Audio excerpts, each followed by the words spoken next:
In today's video, I'm going to be covering how to optimize Grand Theft Auto's graphics settings for maximum frame rate. To start off here in the Nvidia control panel, you should check your program settings for Grand Theft Auto. Making the changes in here, they will only affect Grand Theft Auto. I would suggest setting anisotropic filtering to 16x, anti-aliasing FXAA to on. Would also suggest setting your max frame rate from the recommendations on blurbusters.com 3 FPS less than your maximum frame rate.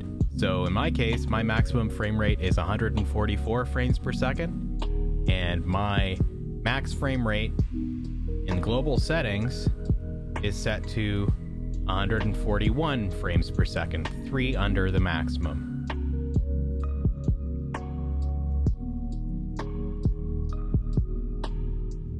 The next one you want to check is texture filtering anisotropic sample optimization on. Texture filtering negative LOD bias clamp. The last setting we want to check is vertical sync. I want to make sure that vertical sync is on in the Nvidia control panel and off in Grand Theft Auto.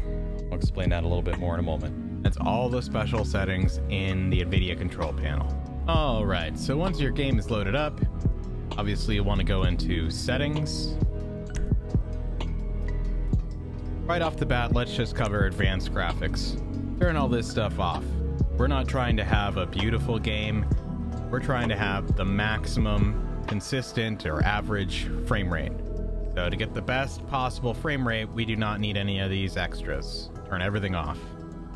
Okay, back into the graphics menu. In the graphics menu, first recommendation, play at full screen. If you play with windowed or windowed borderless, Windows additionally adds frames of delay to your gameplay. So right off the bat, play at full screen. Obviously you want the resolution set to the resolution of your display, as well as the refresh rate set to the refresh rate of your display as well. In my case, 144 Hertz. Next, let's cover FXAA. Using an Nvidia graphics card, which is what we're covering here, I recommend you use FXAA. It has the least impact for anti-aliasing out of all the options. So FXAA on, MSAA off, TXAA off. Now the next one here, VSync. VSync should be off, but only off here. If we go back to the Nvidia control panels, VSync is on.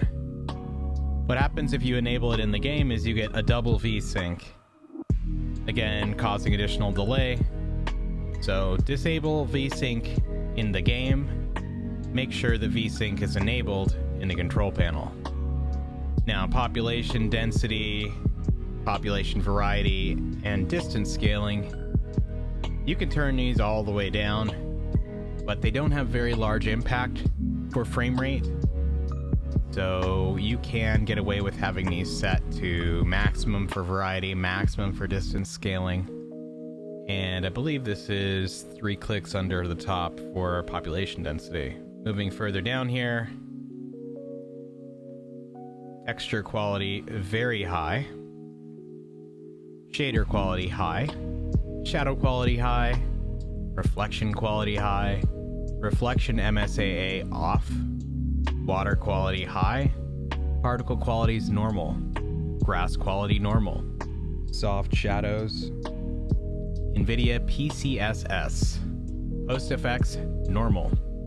The goal of these settings is to give you the best quality with the least frame rate impact. For example, if we set shadow quality at very high, it might cost us an additional 10 frames a second versus high as it's set now. And if we were to set it lower, say to normal, we might only gain 2 or 3 frames a second, while gaining very ugly, blocky shadow details that no one would want to look at. So I highly suggest the settings as you see on the screen here.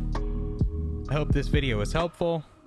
Please leave me some comments below. Let me know if these settings helped improve your gameplay or your frame rate. Please don't forget to like and subscribe and hit that notification bell. so you're always notified when I post the next video. Thanks so much for watching.